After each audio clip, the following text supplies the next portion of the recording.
Inscreva-se no canal e ative o sininho. Deixe o seu like e o seu comentário.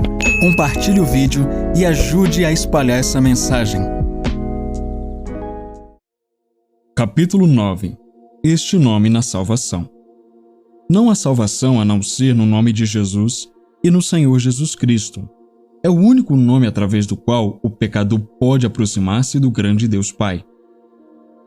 E ela dará à luz um filho, e lhe porás o nome Jesus, porque ele salvará o seu povo dos seus pecados. Eis que a Virgem conceberá e dará à luz um filho, e ele será chamado pelo nome de Emanuel. Emanuel traduzido é Deus conosco. Mateus 1, versículos 21 e 23. E em nenhum outro há salvação, porque também debaixo do céu nenhum outro nome há, dado entre os homens pelo qual devamos ser salvos. Atos 4, versículo 12.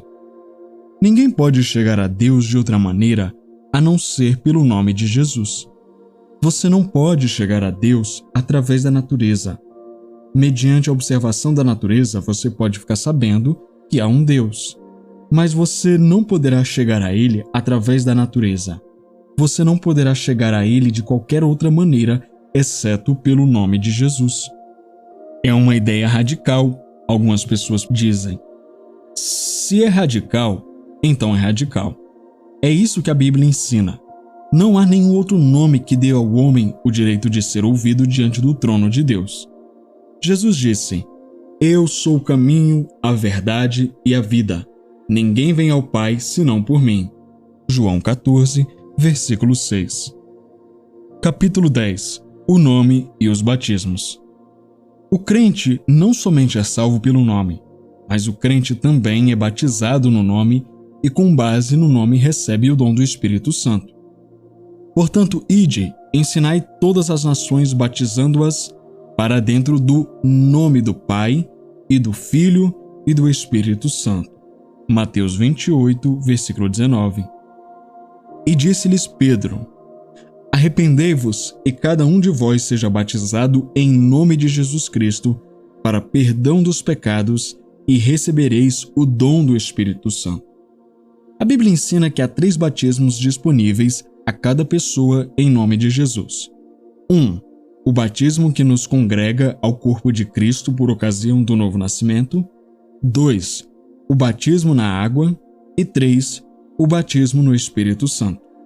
Os princípios fundamentais da doutrina de Cristo estão alistados em Hebreus, capítulo 6. Um deles é chamado o ensino de batismos, versículo 2. Note que a palavra batismos está no plural. Alguém que não estudou a Bíblia muito profundamente, mas que apenas deslizou a superfície, numa leitura rápida poderia perguntar: como pode ser assim quando a Epístola aos Efésios diz que há um só batismo? Paulo escreveu as 2 epístolas, Efésios e Hebreus. O Espírito de Deus, falando através de Paulo, está dizendo em Hebreus acerca da doutrina inteira de batismos. Em Efésios, está falando acerca do único batismo que salva a pessoa, o único batismo que coloca a pessoa no corpo de Cristo. Há um só batismo e um só Espírito, como também fostes chamados, em uma só esperança da vossa vocação. Um só Senhor, uma só fé e um só batismo. Efésios 4, versículos 4 e 5. O batismo dentro do corpo. Batizar significa imergir, colocar dentro de. Quando alguém nasce de novo, é batizado, colocado, imerso dentro do corpo de Cristo. Pois todos nós fomos batizados em um Espírito, formando um corpo. Jesus é a cabeça, nós somos o corpo.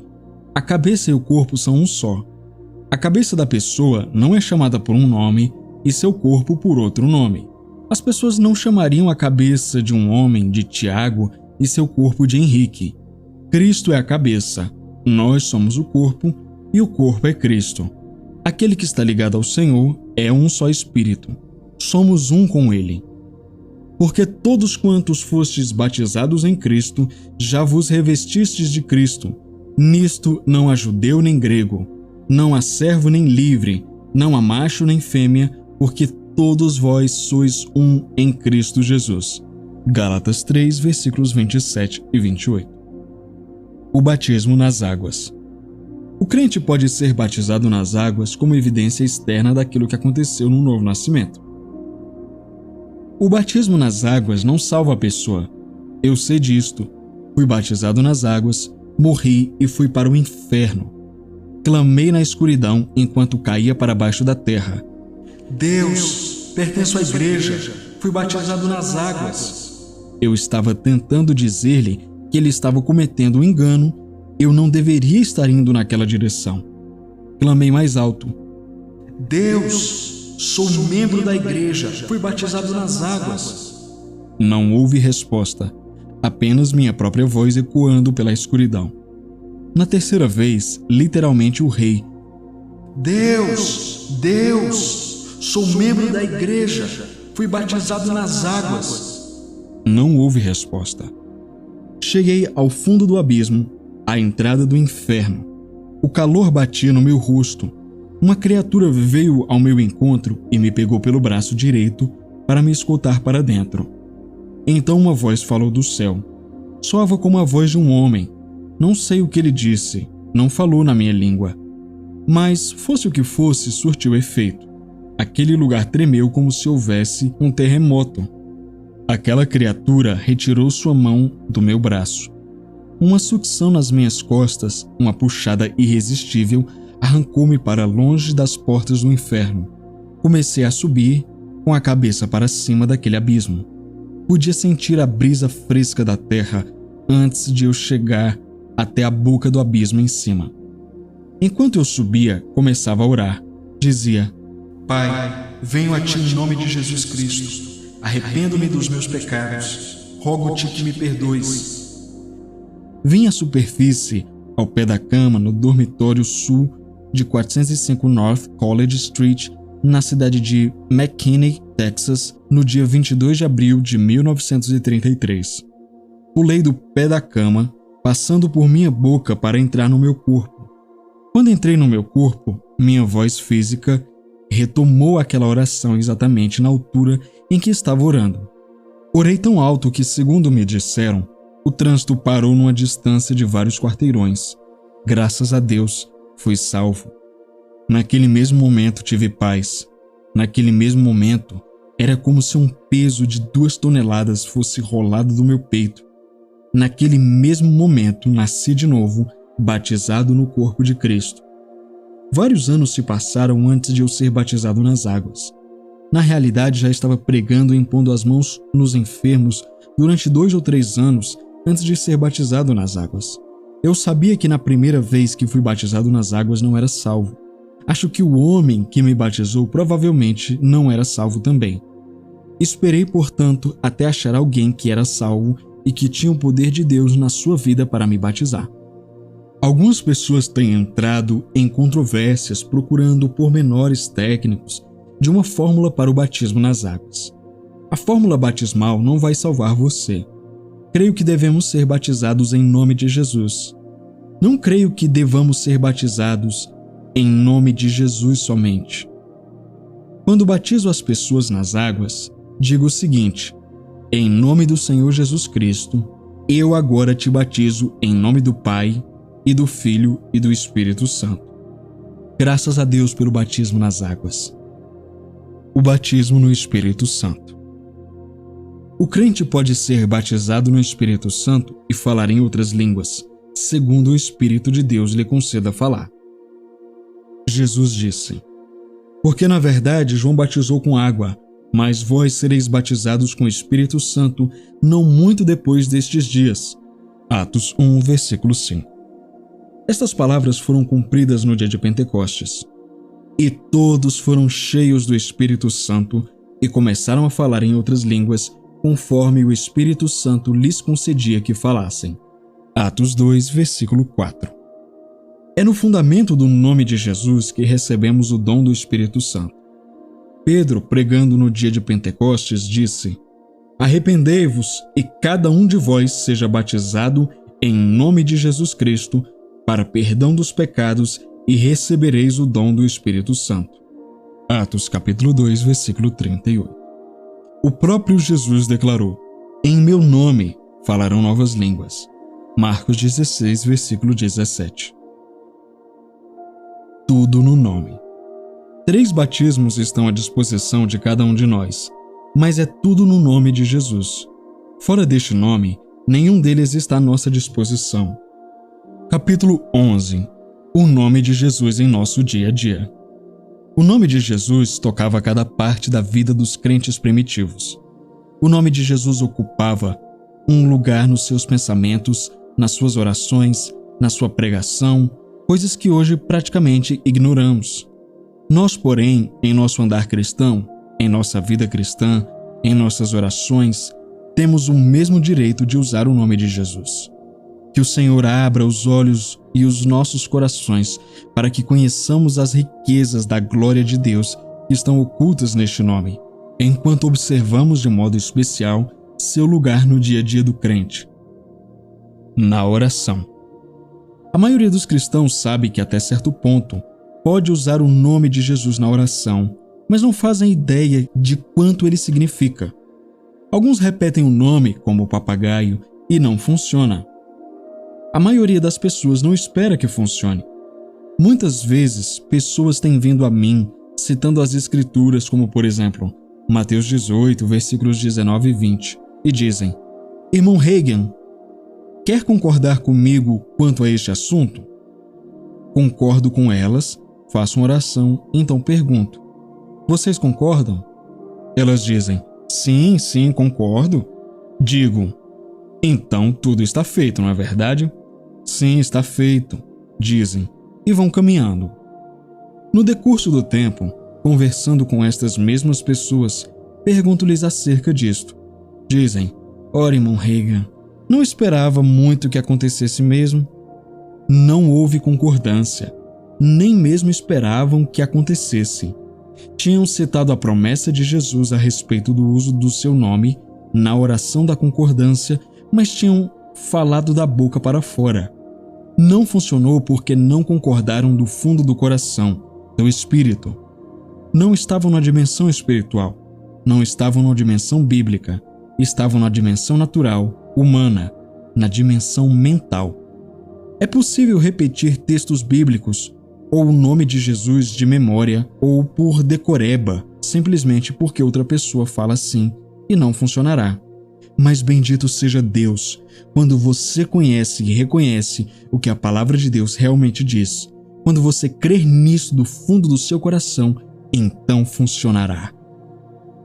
E quando você realmente crê na palavra de Deus do fundo do coração, você ficará com esta palavra, falando de modo natural agora, vivendo ou morrendo, afundando ou nadando, indo para cima ou para baixo.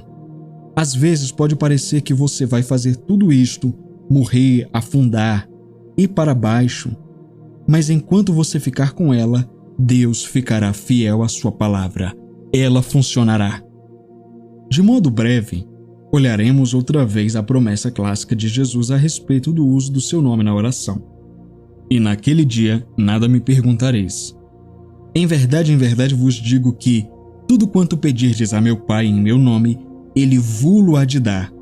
Até agora nada pedistes em meu nome. Pedi e recebereis, para que a vossa alegria se cumpra. João 16, versículos 23 e 24. Tenho uma chave que abre a porta do meu carro. Posso dizer que eu abro a porta, mas realmente é a chave que o faz. Tem uma chave que se encaixa na ignição. Sem a chave, eu não poderia dar partida no carro. A chave é o fator importante para guiar o carro. Não poderia chegar a lugar algum sem ela. Há uma chave para a oração, e sem esta chave, não conseguimos chegar a lugar algum. Esta chave abrirá as portas e as janelas do céu e satisfará todas as necessidades nossas. Esta chave é o nome de Jesus. Jesus é nosso mediador, intercessor, advogado e Senhor. Ele se coloca entre nós e o Pai. Em nenhum lugar da Bíblia somos ordenados a orar a Jesus. Sempre somos ordenados a orar ao Pai em nome de Jesus. Portanto, para termos certeza de que nossas orações chegarão ao Pai, devemos proceder de acordo com as regras determinadas na palavra. Quando Jesus disse, naquele dia, estava falando a respeito do dia em que vivemos hoje. Fez esta promessa um pouco antes de ir para o Calvário. A nova aliança estava para vir a existir. Uma maneira ótima de pensar no assunto é: no dia da nova aliança, nada me pedireis. Se pedirdes alguma coisa ao Pai em meu nome, ele vo-lo concederá. Enquanto Jesus estava na terra, seus discípulos não usavam seu nome em oração. Daí ele disse: até agora nada pedistes em meu nome. Foi depois que ele ressuscitou dentre os mortos, conquistou as hostes do inferno e assentou-se à destra do Pai, muito acima de todo principado e potestade, e poder e domínio, que a igreja pôde orar no nome mais excelente que ele obteve, o nome acima de todos os nomes. Pedi e recebereis, para que a vossa alegria se cumpra. O nome dele garante uma resposta à nossa oração. Ao reivindicar nossos direitos. Em estreita associação com o texto bíblico que acabamos de examinar, porque o nome de Jesus está envolvido, mas diferente na sua aplicação, há outra promessa que Jesus fez a respeito do uso do seu nome. Tudo quanto pedirdes em meu nome, eu farei, para que o Pai seja glorificado no Filho. Se alguma coisa pedirdes em meu nome, eu farei. João 14, versículos 13 e 14. Jesus não está falando aqui acerca da oração. Está falando a respeito da oração em João 16, porque ele disse: se pedirdes alguma coisa ao Pai, ele vo-la concederá em meu nome. Aqui ele disse: e tudo quanto pedirdes em meu nome, eu farei. Se pedirdes alguma coisa em meu nome, eu o farei. Não está falando acerca da oração que pede ao Pai que faça alguma coisa. Ele está falando acerca do uso do nome de Jesus contra o inimigo em nossa vida diária. A palavra pedir também significa exigir. E tudo quanto exigirdes em meu nome, isso eu, Jesus, o farei. Um exemplo disto é registrado no 3º capítulo de Atos, quando Pedro e João estavam à Porta Formosa. Já demonstramos que Pedro sabia que tinha algo para dar quando disse ao aleijado: não possuo nem ouro nem prata, mas o que tenho, isto te dou. Então Pedro disse: em nome de Jesus Cristo, o Nazareno, anda. Pediu ou exigiu que o homem se levantasse em nome de Jesus. Certa vez eu ensinava assim quando um professor de grego que tinha qualificações para ensinar este idioma em qualquer universidade estava lendo seu Novo Testamento em grego. Ele veio para mim depois do culto dizendo: irmão Reagan, nunca pensei nisto antes de você o ressaltar, mas o grego diz literalmente: tudo quanto exigirdes em meu nome, tudo quanto exigirdes como vossos direitos e privilégios, eu farei. Aleluia! A concordância de Strong ressalta este significado da palavra grega, que aqui é traduzida por pedir, exigir algo que é devido. Você não pode, no entanto, exigir estes direitos e privilégios se não souber quais são. É neste ponto que os cristãos fracassam. Não fazem ideia de que, segundo a nova aliança que Deus estabeleceu com a igreja através do Senhor Jesus Cristo, temos direitos e privilégios. Temos o direito, temos o privilégio de usar o nome de Jesus, e investido naquele nome há todo o poder, toda a autoridade que Jesus sempre teve. Quando Jesus estava na terra, curava os enfermos. Agora você percebe o que Pedro fez? Pedro era corajoso. Ele compreendeu a intenção de Jesus quando disse: tudo quanto exigirdes em meu nome, isso farei. Pedro disse, portanto: eu possuo este nome e tenho o direito de usá-lo. Portanto, em nome de Jesus Cristo Nazareno, levanta-te e anda. Exigiu isto em nome de Jesus. E Jesus fez o homem levantar-se e o pôs a andar. Leia o livro de Atos, do começo ao fim.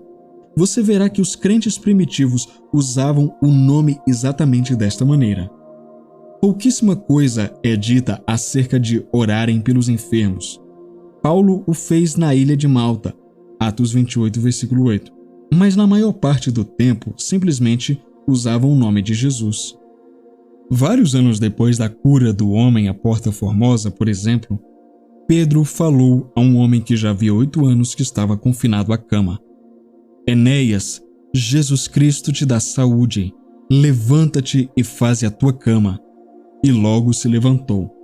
Atos 9, versículo 34. Ele imediatamente se levantou. Eles não tinham algum tipo de poder desconhecido que não conhecemos hoje. Foi o nome de Jesus que fez a obra. Este nome não foi retirado da igreja. Este nome pertence a nós. Por que este nome não faz agora aquilo que fez então? Por que este nome não opera os mesmos milagres que operava então? Acho que podemos localizar o problema baseados nas observações de Pedro feitas à multidão que se reuniu depois de ter visto o homem que jazia tantos anos à Porta Formosa, pedindo esmolas, agora andando e saltando e louvando a Deus. Por que vos maravilhais disto? Ou por que olhais tanto para nós como se por nossa própria virtude ou santidade fizéssemos andar este homem? O Deus de Abraão e de Isaque e de Jacó, o Deus de nossos antepassados, glorificou a seu Filho Jesus, e pela fé no seu nome, fez o seu nome fortalecer a este que vedes. Atos 3, versículos 12, 13 e 16. Possuímos um nome, mas nossa fé no nome tem sido fraca. Nossa fé no nome não é a mesma. O que podemos fazer para corrigir isso? A Bíblia diz: de sorte que a fé é pelo ouvir, e o ouvir pela palavra de Deus. Romanos 10, versículo 17. Como nossa fé no nome de Jesus poderá ser aumentada? Por meio de ouvir o que a palavra de Deus tem a dizer a respeito do nome. Precisamos alimentar-nos da palavra de Deus neste sentido até que nosso espírito fique eficientemente escolado e nossa fé suba a um nível mais alto. Então será tão natural para nós agirmos à altura da palavra como era para Pedro. Capítulo 12. Tudo no nome. E tudo quanto fizerdes por palavras ou por obras, fazei tudo em nome do Senhor Jesus, dando por ele graças a Deus Pai. Colossenses 3, versículo 17. O Espírito Santo, através do apóstolo Paulo, deu essas instruções à igreja. Seja o que você fizer, nas palavras ou nas ações, faça tudo em nome do Senhor Jesus. Se você varrer o chão, varra-o em nome de Jesus. Se você lavar os pratos, lave-os em nome do Senhor Jesus. Se você arrumar as camas, arrume-as em nome de Jesus. Se você ensinar uma classe na escola dominical, ensine-a em nome de Jesus. Se você cantar um corinho, cante-o em nome de Jesus. Se você tocar um instrumento, toque-o no nome de Jesus. Se você trabalhar num posto de gasolina, trabalhe ali em nome de Jesus. Se você trabalhar numa fábrica, trabalhe em nome de Jesus. Seja o que você fizer, seja em palavras, seja em ação, faça-o no nome. Este nome tem a ver conosco na vida de todos os dias. Todos os dias, todos os dias o nome. Nos dias iniciais da igreja, eram ensinados a fazer todas as coisas neste nome. Tudo quanto faziam, faziam-no em nome do Senhor Jesus. Em todos os lugares para onde iam, tinham consciência do nome de Jesus. Não admira que as pessoas fora da igreja temiam este nome mais do que qualquer outra coisa. As autoridades que prenderam Pedro e João, depois da cura do homem à Porta Formosa, os ameaçaram. Para que não se divulgue mais entre o povo, ameacemo-los para que não falem nesse nome a homem algum. E chamando-os, disseram-lhes que absolutamente não falassem nem ensinassem em nome de Jesus. Atos 4, versículos 17 e 18. Este nome deve estar a tal ponto nos nossos lábios e deve significar tanta coisa para nós que as pessoas fora da igreja deveriam notar. As autoridades tomaram conhecimento de Pedro e João e maravilharam-se. Embora percebessem que Pedro e João eram homens iletrados e incultos, reconheceram que haviam estado com Jesus. Atos 4, versículo 13. Não se trata deles terem tido uma igreja no primeiro século e nós temos outra hoje. Somos membros do mesmo corpo de Cristo.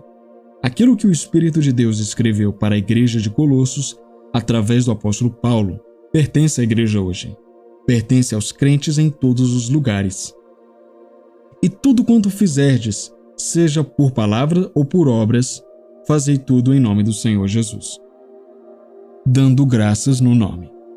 Dando sempre graças por tudo ao nosso Deus e Pai, em nome do nosso Senhor Jesus Cristo. Efésios 5, versículo 20. Os crentes primitivos foram ensinados a dar graças a Deus por todos os seus benefícios neste nome. Lavados, santificados, justificados neste nome. E é o que alguns têm sido, mais haveis sido lavados, mais haveis sido santificados, mais haveis sido justificados em nome do Senhor Jesus e pelo poder do Espírito do nosso Deus. 1 Coríntios 6, versículo 11. E é o que alguns têm sido. Seria melhor lermos os versículos anteriores para descobrir como alguns de nós fomos. Começaremos com o versículo 9. Não sabeis que os injustos não hão de herdar o reino de Deus? Não erreis. Muitas pessoas estão errando e sendo enganadas hoje. Nem os devassos, nem os idólatras, nem os adúlteros, nem os efeminados. Efeminados quer dizer os homens que são homossexuais. Nem os sodomitas. Isto significa homossexuais também, inclusive lésbicas. Será que eles não têm nenhum direito? Certamente que têm. Têm o direito de ir para o inferno se assim quiserem. Todo pecador tem o direito de rejeitar a Jesus se assim quiser. Mas também tem o direito de ir para o céu. Eu tenho o direito de procurar impedir que vão para o inferno.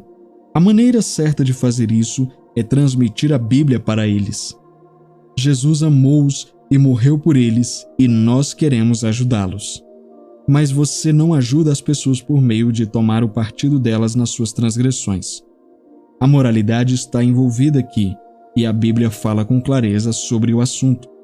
Nem os ladrões, nem os avarentos, nem os bêbados, nem os maldizentes, nem os roubadores herdarão o reino de Deus. 1 Coríntios 6, versículos 9 e 10. Rapaz, que catálogo terrível de pecados!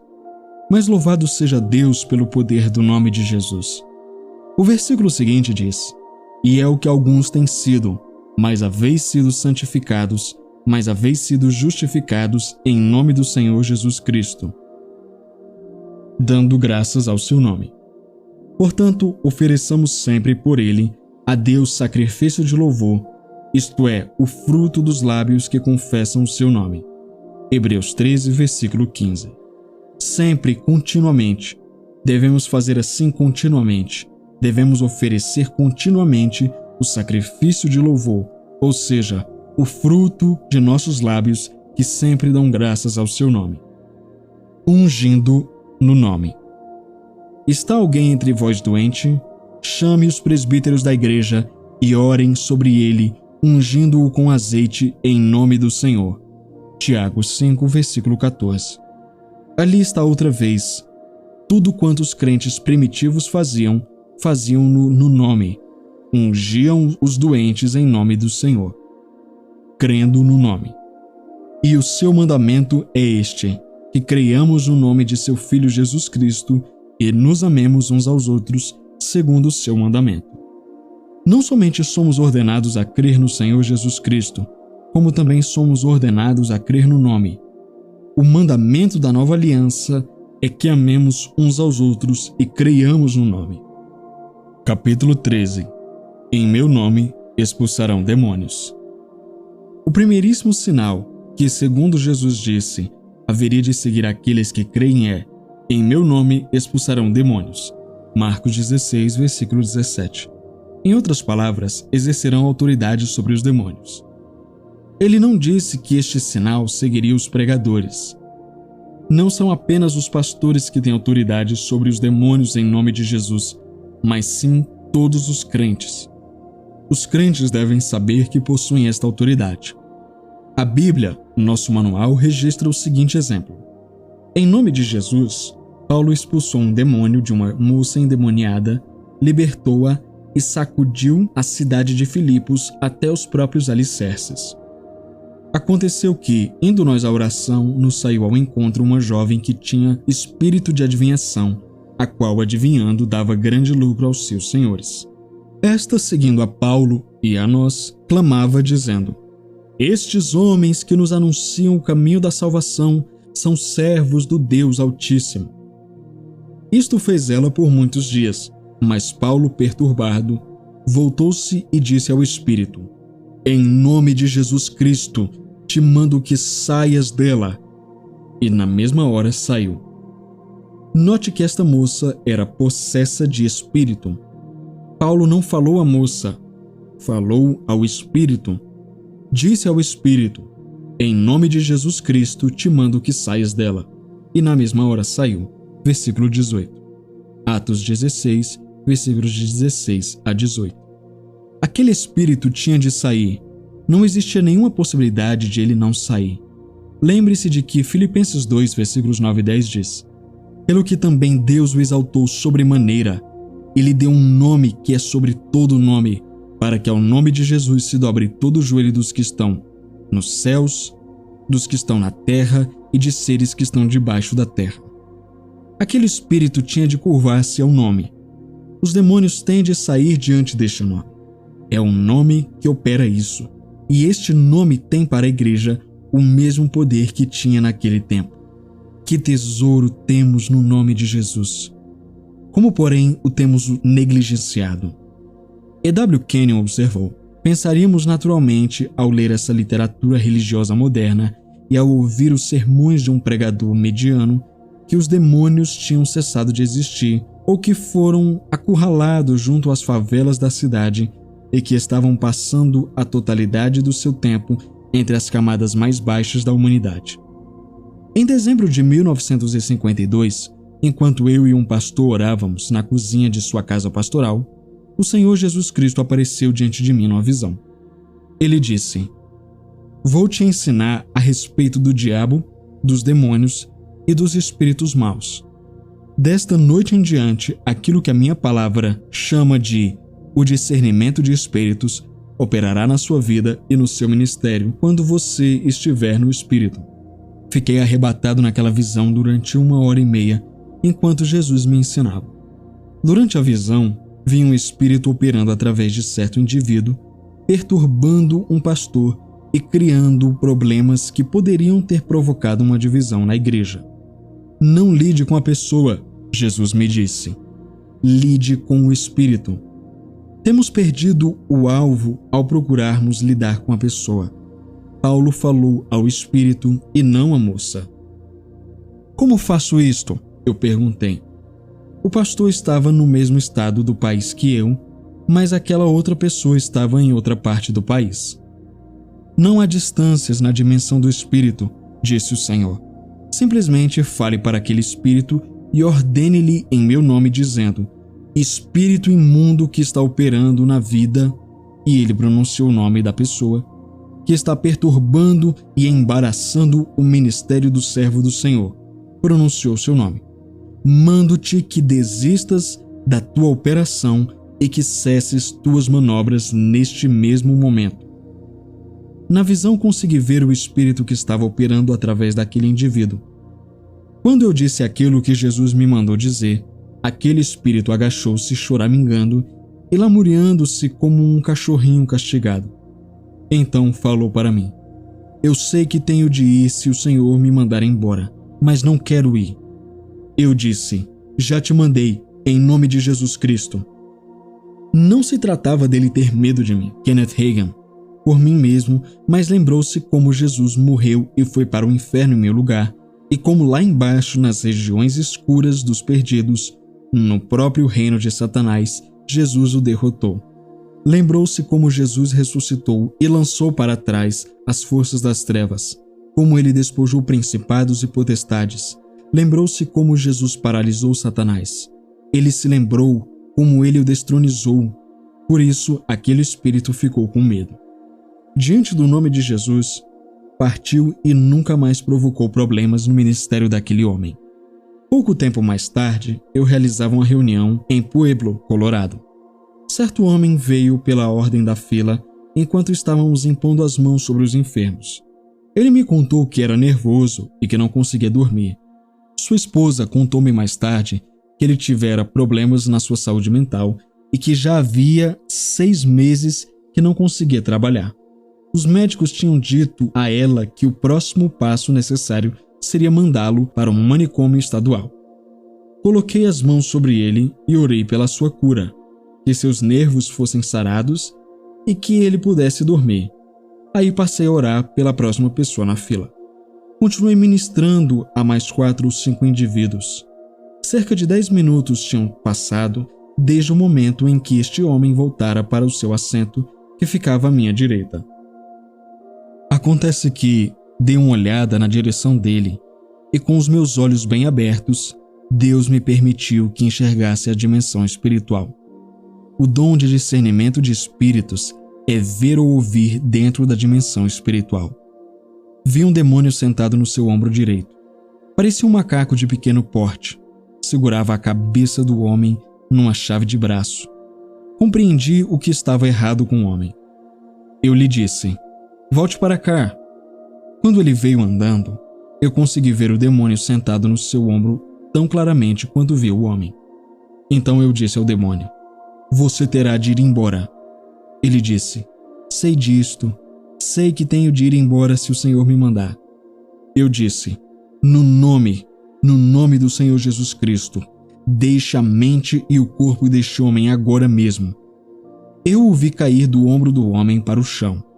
Ficou deitado ali, choramingando e lamuriando-se e tremendo. Eu disse: "Não é somente deixar o corpo do homem, como também deixar este recinto." Ele saiu correndo por uma porta lateral. O homem ergueu as mãos e começou a louvar a Deus. Seu rosto se iluminou. Ele disse então, sem saber o que eu tinha visto. Só lhe contei posteriormente. "Nossa, parecia que tinha uma cinta de ferro ao redor da minha cabeça e simplesmente quebrou-se com um estalo. Estou livre, estou livre." Eu o vi 16 anos mais tarde e ele ainda estava livre. Quando o Senhor me tem permitido ver dentro da dimensão espiritual, todas as vezes estes espíritos tremem e se convulsionam. Mas isto sempre acontece, quer eu veja, quer não, porque conheço a autoridade do nome de Jesus. E eu posso falar ao diabo sem vê-lo, assim como posso falar com Deus sem vê-lo. Se esta verdade chegar a raiar em nossos corações como crentes, a vida será diferente. Este nome nos pertence e o diabo tem medo de nós. Certa vez, preguei em uma igreja onde encontrei enorme dificuldade em conduzir minha pregação. O povo era bom, amava o Senhor, amava a minha pregação, mas era duro pregar ali. A própria atmosfera era dura. Tudo quanto eu dizia parecia saltar da parede de volta contra o meu rosto. Alguns meses mais tarde, estava de volta naquelas redondezas, pregando um avivamento em outra igreja. Voltei para aquela primeira igreja e passei algum tempo com o pastor e sua família. Preguei na igreja deles em um culto de vigília do Ano Novo. No dia seguinte, a esposa do pastor perguntou: "Irmão Reagan, tá vendo alguma diferença na nossa igreja?" Eu disse: "O que quer dizer com isto?" Ela disse: "É mais fácil pregar? O que me diz a respeito do púlpito agora?" Respondi: "Há tanta diferença quanto há entre a luz do dia e a escuridão. Não parece ser o mesmo púlpito. Não parece ser a mesma igreja." Ela disse: "Deixe o meu marido te contar tudo." Ele disse: "Não conto nada às pessoas acerca disto porque podem pensar que estou louco." O mundo espiritual deve ser tão real para nós quanto a água é para um peixe, porque é este o mundo no qual estamos nadando em derredor. Quando, porém, alguém ocasionalmente toca neste mundo espiritual, visto que a maior parte da igreja vive nas coisas naturais e é motivada pela carne, pensam que aquela pessoa está louca, uma fanática. "Não conto a todos", disse o pastor, "mas contarei a você." Fiquei muito preocupado. Esta era a igreja mais difícil onde eu já pregara. O púlpito parecia manter-se num cativeiro. Eu sabia que os membros me amavam, davam-nos um bom sustento, tínhamos boa fraternidade com eles nos seus lares, mas aquele púlpito era como uma boa cadeia. Comecei a jejuar e a orar a respeito. No 7º dia do meu jejum, estava ajoelhado na plataforma cerca de 1 metro atrás do púlpito, quando olhei casualmente diretamente em cima do púlpito. O forro do telhado desapareceu. O discernimento de espíritos manifestou-se. Deus deixou-o ver para dentro da dimensão espiritual. Viu sentado lá nas vigas, diretamente acima do púlpito, um espírito enorme. Parecia um mandril gigante. Era do tamanho de um homem. O pastor disse: "Achei-me dizendo, você vai ter que descer." Ele não disse nada, mas parecia que se encolheu como quem não queria obedecer. Eu disse: "Desça em nome do Senhor Jesus Cristo." Ele caiu para cima do púlpito. Depois pulou para o chão. Eu lhe disse: "Saia daqui." Ele não disse nada, mas olhou para mim como se dissesse: "Não quero."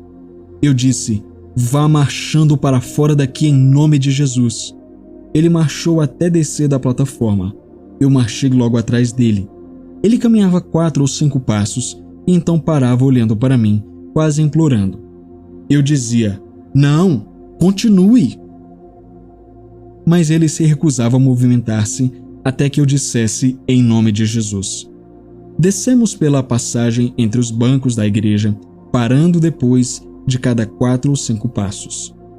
Fui adiante dele para abrir-lhe as portas do vestíbulo. O espírito poderia ter atravessado as portas, é lógico, mas isto foi o que o pastor fez. Aquela coisa não queria passar pela saída até eu dizer em nome de Jesus.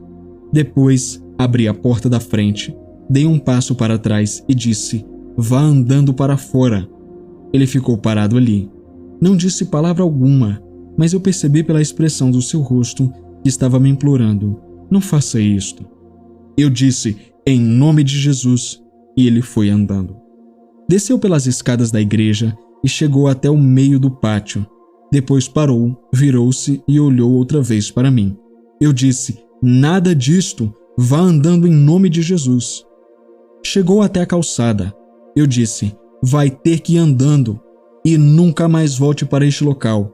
Ficou ali parado até eu dizer em nome de Jesus. Então atravessou a rua correndo e desceu correndo o outro lado da rua, cerca de meio quilômetro. Observei-o entrar correndo numa boate chamada A Cabana Verde. Na noite seguinte, a boate foi incendiada. Desde então, ficou fácil pregar aqui. Os membros notaram este fato. Eles têm perguntado: "O que aconteceu?" Mas eu não lhes contei.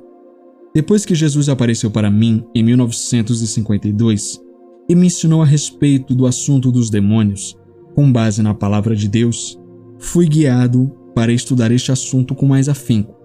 Descobri que as Escrituras ensinam muita coisa acerca dos demônios, dos seus hábitos, da sua influência e do seu poder sobre os homens.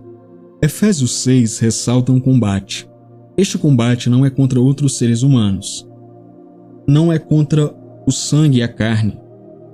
Porque não temos que lutar contra carne e sangue, mas sim contra os principados, contra as potestades, contra os príncipes das trevas deste século, contra as hostes espirituais da maldade nos lugares celestiais.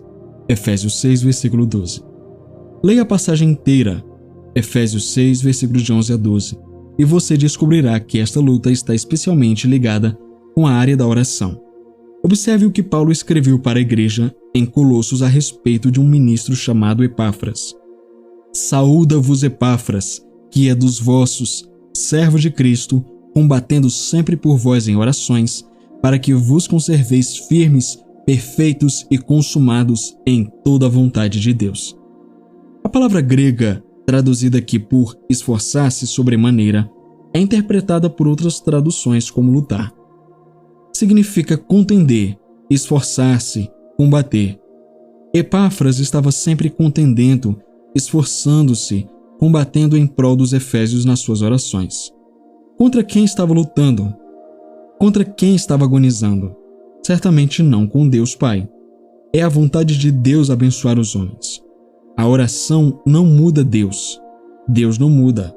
Nele não pode existir sequer uma sombra de mudança ou variação. Tiago 1,17. Podemos orar de acordo com a vontade de Deus, a Bíblia, e receber as provisões que Ele reserva para nós.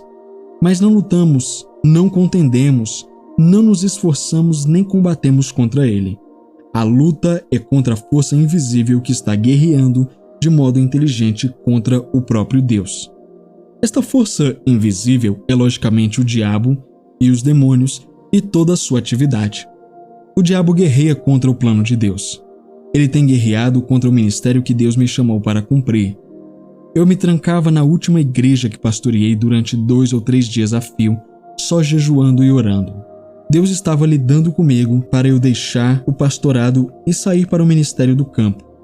Portanto, deixei aquela igreja em 1949 e saí para o campo. Tenho feito isso desde então. Mas vou te dizer que, naqueles primeiros 6 meses, lutei contra mais demônios do que tinha feito durante todos os 15 anos do meu ministério. Vieram contra mim como uma quadrilha.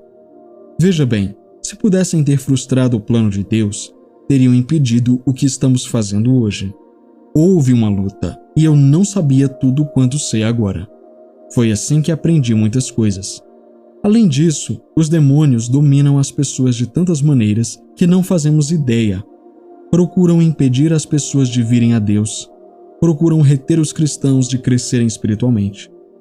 Em outubro de 1963, vim para Tulsa para falar certa noite de sábado num banquete da Associação dos Homens de Negócio do Evangelho Pleno, para então ensinar a partir da segunda-feira seguinte até a sexta-feira um seminário sobre o Espírito Santo para Adonep.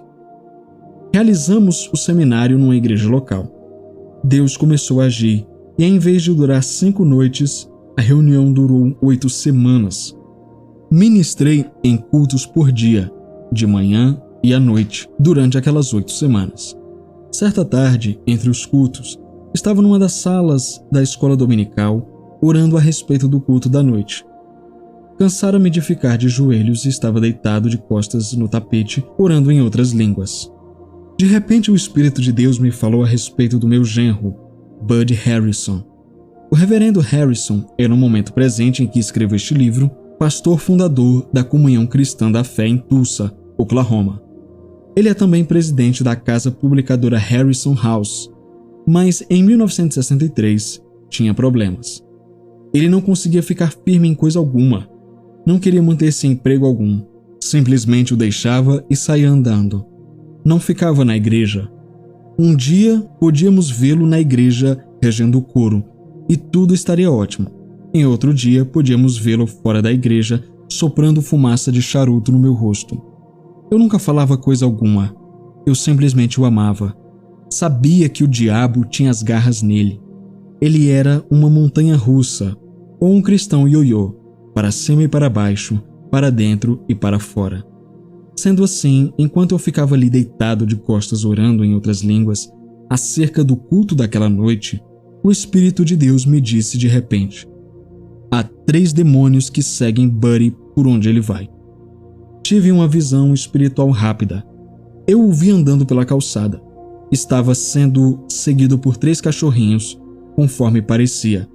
Um à direita da calçada, um à esquerda e um no meio. O Espírito de Deus me disse: ele voltará à direita e se entregará ao demônio da direita. Então voltará à esquerda e se entregará ao demônio da esquerda. Depois voltará e se entregará ao demônio do meio. Parece às vezes que ele é uma pessoa diferente. Conforme o demônio ao qual Buddy se entregava, ele agia daquela maneira. Os parentes até tinham observado: não entendo Buddy, ele é esquizofrênico?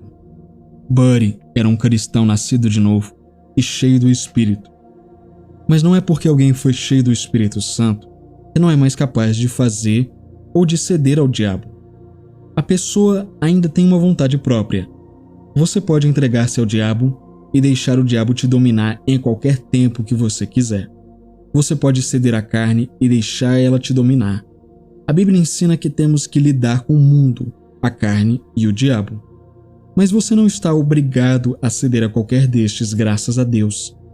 O Senhor me disse: fale para aqueles espíritos, mande-os em meu nome, o nome de Jesus, desistir das suas manobras, ordene-os a parar. Eu disse: eu estou em Oklahoma, Buddy está no Texas. Ele disse: na dimensão espiritual não há distâncias. Respondi: diga-me outra vez exatamente como faço isto.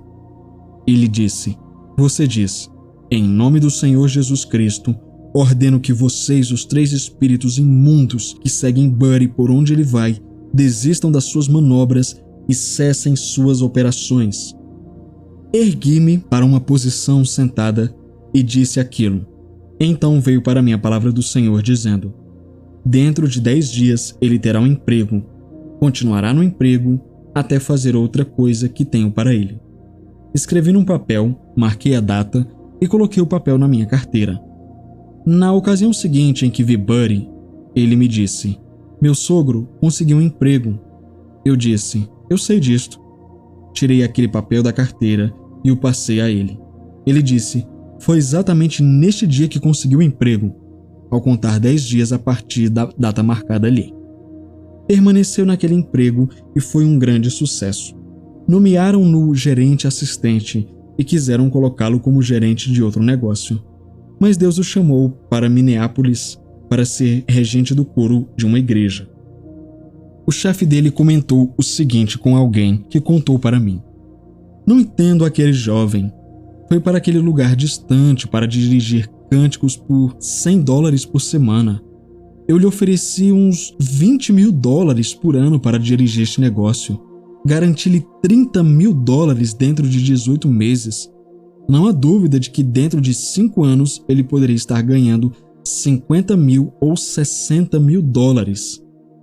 Mas Buddy queria obedecer a Deus e tem andado com Deus desde então. Não lutei contra a carne e o sangue. Não lidei com Buddy. Nosso problema é que continuamos lidando com a pessoa, ao passo que o problema talvez não seja com a pessoa. Como pastor, vi pessoas que pareciam estar presas por forças invisíveis. Isto me causou muita preocupação. Pensava comigo como poderia ajudá-las. Muitas vezes fui guiado para ordenar que os poderes invisíveis sobre elas fossem quebrados. Funcionou. Dizia apenas: em nome de Jesus, ordeno que o poder de Satanás sobre esta vida seja quebrado. Instantaneamente, a pessoa era liberta.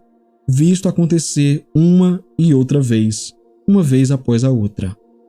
Eis o que E.W. Kenyon disse neste sentido. Descobri que a razão por que muitos homens não aceitaram Jesus como Salvador foi porque ficaram presos pelo poder dos demônios. As pessoas estão famintas, querem a libertação do pecado, anseiam pela vida eterna, mas muitas delas são incapazes de romper os laços que as prendem. Centenas de pessoas me disseram: não posso tornar-me um cristão. Eu quero, mas algo me prende.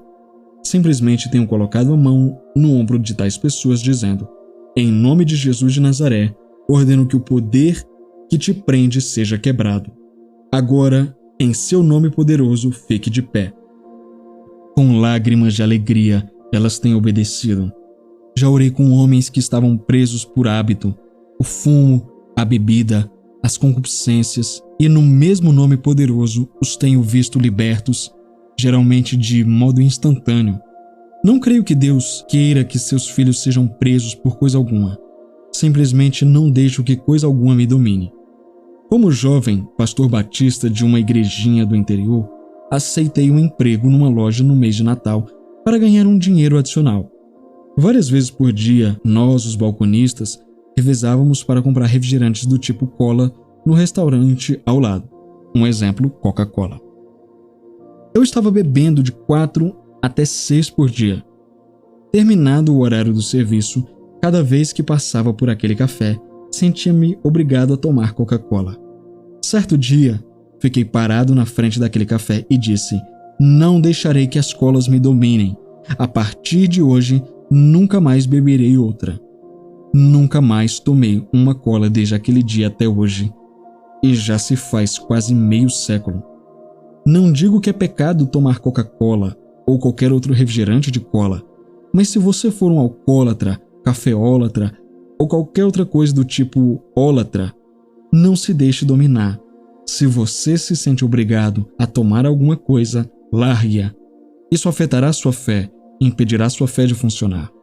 Recuso-me a deixar coisa alguma me dominar. Bebo chá gelado. Faz pouco tempo, parecia que não podia ficar sem ele.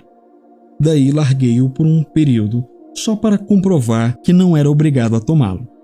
Certo homem veio para mim com lágrimas nos olhos depois do culto da noite. Ele disse: Irmão Reagan, você não me condenou, mas meu próprio coração me condena. Tenho 63 anos de vida, fumo cigarros desde os 12 anos de idade. Quero ficar livre. O senhor pode me ajudar? Eu disse: Posso, certamente. Tudo quanto você tem a fazer é dar licença de eu agir. Ele disse: Eu te dou licença, quero ser ajudado. Coloquei a mão no ombro dele e disse: Em nome de Jesus, quebro o poder da nicotina sobre a sua vida. Eu vou dizer isto pela fé. O próximo cigarro que você fumar te dará ânsia de vômito. Contou-me mais tarde. Fui para casa naquela noite. Geralmente, a última coisa que fazia antes de ir para a cama era fumar um cigarro. Não sei porquê, mas não fumei naquela noite. Não fumei na manhã seguinte, mas coloquei os cigarros no bolso ao sair de casa. Este homem era motorista de caminhão. Naquela manhã, deu carona a um conhecido. O passageiro estava fumando quando entrou na cabine do caminhão. Nunca tive tanto enjoo na minha vida, o homem me contou. Abaixei a janela para ter mais ar. Finalmente, tive de pedir-lhe que apagasse o seu cigarro. Este homem veio procurando ajuda. Eu não poderia fazer aquilo por toda e qualquer pessoa. É possível que não queiram ser ajudadas, mas graças a Deus, quando as pessoas querem ser ajudadas, há autoridade no nome de Jesus para ajudá-las. Os demônios procuram impedir as pessoas em todos os aspectos da vida espiritual.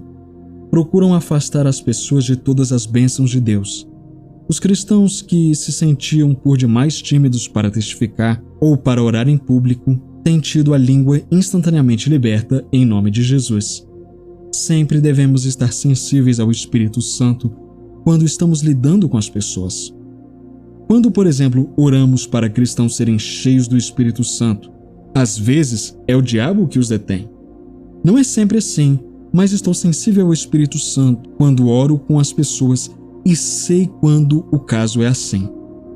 Sabia que era assim com certa mulher quando me contou o número de anos que sua busca já levara. Coloquei a mão no ombro dela e disse: Repreendo-o, espírito imundo da dúvida. Em nome de Jesus, deixe esta mulher. Imediatamente ela começou a falar em outras línguas. Isto tem acontecido uma vez após a outra. Apenas coloco a mão no ombro da pessoa e muito calmamente, muito quietamente, às vezes quase inaudivelmente digo: repreendo todo o diabo que está prendendo esta pessoa. E imediatamente, a pessoa levanta as duas mãos e começa a falar em outras línguas.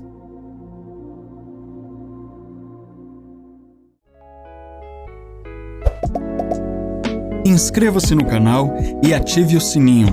Deixe o seu like e o seu comentário. Compartilhe o vídeo e ajude a espalhar essa mensagem.